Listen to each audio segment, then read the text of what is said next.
Hi, I wanted to share a few thoughts around mental health. I think it's really good that organizations are talking about this. It's certainly something which has become a lot more open recently, which is obviously very good. It's giving people the space to be able to talk about that.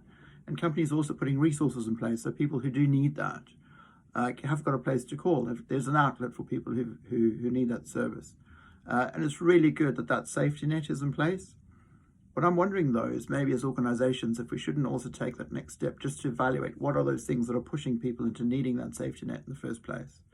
We can't account for what's happening in people's private lives, although hopefully work can be a safe place to talk about some of those things, and domestic violence is probably a good example of that.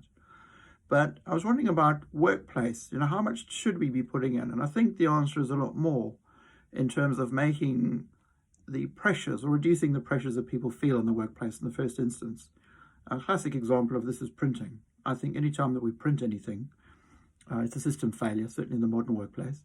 But the classic case is, there's normally someone who's got a report, it's late, it's due, someone wants to change something, it needs to be printed, there's a big meeting waiting, and all that pressure gets put on someone who's in a clerical role to go and print something at the last minute, and there's people jumping up and down wanting that report, and it's at that moment the printer breaks, and so all of that pressure gets heaped on that person in a very short space of time.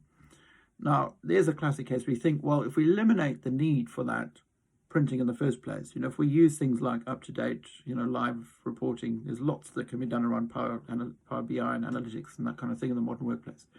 That takes that space and that pressure off that person. But there are also a lot of processes and things that we have in place that, perhaps need to be reassessed. It's usual for companies to do things like safety assessments. We do safety walkarounds, we do hazard assessments and risk assessments without thinking about that. But should a mental health risk assessment be something that we do more often? And I think that's something that we should be spending a bit more time on. I'd be keen on your thoughts. If you could pop them down in the chat. I'd be really grateful to understand what companies are doing about reducing the need for people to use mental health services in the first place. Still provide them, but just let's reduce the need for people to use them.